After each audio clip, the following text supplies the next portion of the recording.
আসসালামু আলাইকুম রহমতুল্লাহ। খাওয়া দাওয়াটা ভালো মতো হচ্ছে, সংস্কার কি হচ্ছে না হচ্ছে সেটাও তো আমরা দেখছি, দেশের উন্নয়ন কল্যাণ মঙ্গল কি হচ্ছে সেটাও আমরা দেখছি। কিন্তু কয়েকটা কাজ দেশের টাকায় খরচ করে কয়েকজন ব্যক্তিত্ব খুব সুন্দর করে সুচারুভাবে করে ভোগ করে নিচ্ছে। এই সুন্দর করে সুচারুভাবে ভোগ করার কয়েকটি নমুনা আপনাদের সামনে আমি উপস্থাপন করব, তাহলে বুঝতে পারবেন সাধারণ জনগণের টাকায় কিভাবে বর্তমান শাসক থেকে শুরু করে রাজনৈতিক দলগুলো আরামায়েশ করছে। পাশাপাশি আপনারা জানেন ভ্যাট বাড়ছে, ট্যাক্স বাড়ছে, এ বাড়ছে, তা বাড়ছে, জনদুর্ভোগ বাড়ছে, কিন্তু জনগণের কোনো সমস্যার সমাধান বর্তমান সময়ে হচ্ছে না। যেমন আমি আপনার নর্মালি বলি, সংস্কার কমিশনের বৈঠকের পর বৈঠক বসেই যাচ্ছে, ঐক্যমত্য তো কোনো জায়গায় হচ্ছে না। এই বৈঠক জানেন আপনি কতজনের আয়োজন থাকে, সেখানে কত নেতা থাকে, সরকারি লোক থাকে। সেখানে একটা কাজ হচ্ছে, খাওয়া দাওয়াটা বেশ জমাই হচ্ছে, নাস্তা টাস্তা খাওয়া দাওয়া মানে রাজকীয় আয়োজন চলছে। কিন্তু দুর্ভাগ্য হলো সত্য যে সেখানে সংস্কারের নাম করে কোনো কিছুতে ঐক্যমত্য পৌঁছাচ্ছে না সরকার। একথা করে সালাউদ্দিন আহমেদ টুকু সাহেব বলেছেন যে সংস্কারের নামে ঐক্যমত্য কমিশনে হাজির হয়ে খাওয়া দাওয়াটা বেশ জমাই হচ্ছে, সংস্কার কতটুকু হচ্ছে না হচ্ছে সেটা আল্লাহ ভালো জানে। যাক, এখন এই হলো অবস্থা, একের পর এক ডাকছে, কিন্তু আপনারা দেখেন না আজ পর্যন্ত কোনো কিছু ফয়সালা হয় না। সেই এনসিসি নিয়ে যে একের পর জাতীয় সাংবিধানিক কমিটি নিয়ে, কাউন্সিল না কমিটি নিয়ে দেখেন কত কিছুই হয়ে গেল। অবশেষে যে সেই কমিটি আর ঘোষণা হবে না, সংবিধান নিয়ে আর সংবিধানের বিষয়টি নিয়ে আপনারা জানেন, বা প্রধানমন্ত্রীর ক্ষমতায়নের বিষয়টি নিয়ে সরাসরি আলী ইলিয়াস এবং সালাউদ্দিন আহমেদ টুকু সাহেবের সাথে কথাবার্তা বাকবিতণ্ডা চলতে থাকে। নির্বাচিত সরকারের কাজ আপনারা করেন কিভাবে, এই বিষয়টা নিয়ে আমরা ভিডিওতে দেখেছি। এরপরে আপনারা আসেন, এরপরে অনেক আয়োজন করে আকাশে ঢাকঢোল পিটিয়ে এলাকায় ওই যে রাজকীয় মোড় নিয়ে যে আজ পর্যন্ত আশিক চৌধুরীর মতো এরকম গুণী ব্যক্তিত্ব, এরকম ভালো ব্যক্তিত্ব, এরকম এডুকেটেড পারসন, এরকম ইত্যাদি ইত্যাদি, এরকম কোনো ব্যক্তিত্বর বাংলাদেশের কোনো রাজনীতিবিদ কি জন্ম দিতে পারবে? ডক্টর মোহাম্মদ ইউনূস বিদেশ থেকে তার নিয়ে আসছে, নিয়ে এসে বসাইছে। বসানোর পরে আপনি জানেন তিনি বিডার যে অনুষ্ঠান ছিল, সেই অনুষ্ঠানের জন্য বিদেশি বিনিয়োগদেরকে কীভাবে ডেকে নিয়ে আসছিলেন। যদি উইলিংলি আসতো তাহলে একটু বিনিয়োগটিও করতো, কিন্তু হয়তো কীভাবে আপনারা জানেন অনুরোধের কেয়ার স্টারমার্কের সাথে কীভাবে অনুরোধের ফলে অনুরোধ করেও কেয়ার স্টারমার্কের সাথে বাংলাদেশের প্রধান উপদেষ্টা সাক্ষাৎ হয়নি। দেখ, বিডার চেয়ারম্যান আশিক চৌধুরী উনি হোটেল কন্টিনেন্টালে কোটি কোটি টাকা খরচ করলেন সেই বিনিয়োগ সম্মেলন নিয়ে, বিশাল।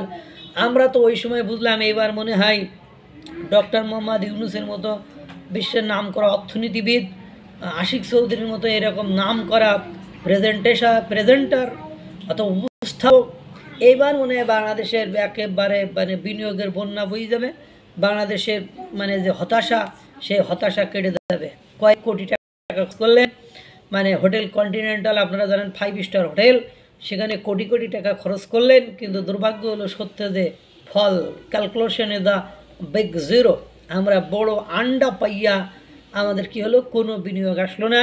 বিগত 10-12 বছরের ইতিহাসে বিনিয়োগের এই ধরনের ধস বাংলাদেশের ইতিহাসে আগে কোনো ঘটেনি।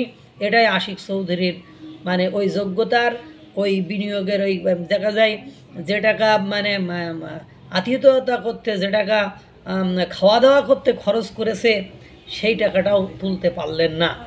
এই হলো 2 নম্বর। 3 নম্বর, ডক্টর মোহাম্মদ ইউনূস ক্ষমতায় আসার পরে আমি ব্যক্তিগতভাবে আশার আলো দেখতে পেয়েছিলাম যে বিশ্বের নামকরা অর্থনীতিবিদ, শান্তিতে নোবেল পুরস্কার বিজয়ী, 3-0 জনক, বিশ্বে মোটিভেশন দিয়ে তিনি অর্থ উপার্জন করেন, সম্মানিত পান, একের পর এক আন্তর্জাতিক জাতীয় পুরস্কার প্রাপ্ত ব্যক্তি ডক্টর মোহাম্মদ ইউনূস যেহেতু বাংলাদেশের ক্ষমতায় বসেছে, এইবার বিদেশ উন্নত অনুন্নত উন্নয়নশীল রাষ্ট্রগুলো যারা ব্যবসা বাণিজ্য করে তারা বাংলাদেশে একেবারে ব্যবসা বাণিজ্যের বন্যা বয়ে দিয়ে আমরা খুব দ্রুত উন্নয়নশীল থেকে একেবারে ডাইরেক্ট উন্নত দেশে পরিণত হব।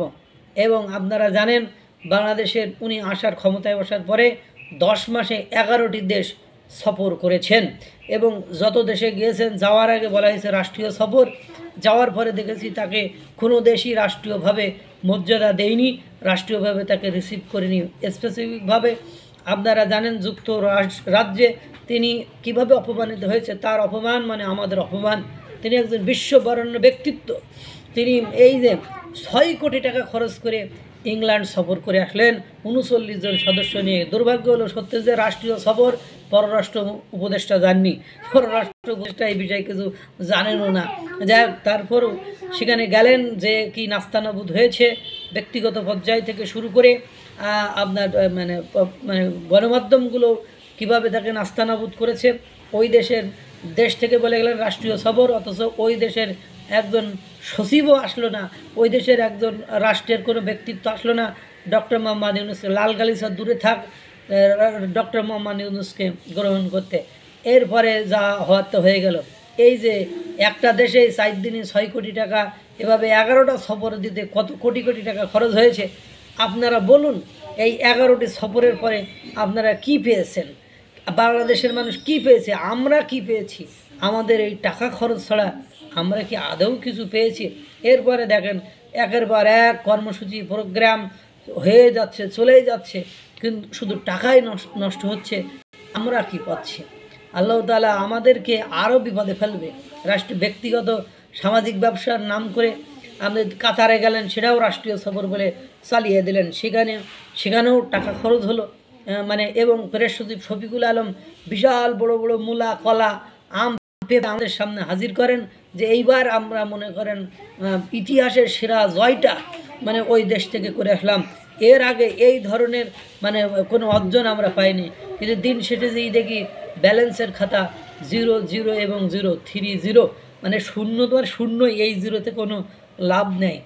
এই যে একের পর এক খাওয়া দাওয়া মানে সফর আর ওই মানে মানে মিটিং মিছিল চলছে বাংলাদেশিদের টাকায়, ফলটা কী পাচ্ছি সেটা আমরা একটু দেখতে চাই।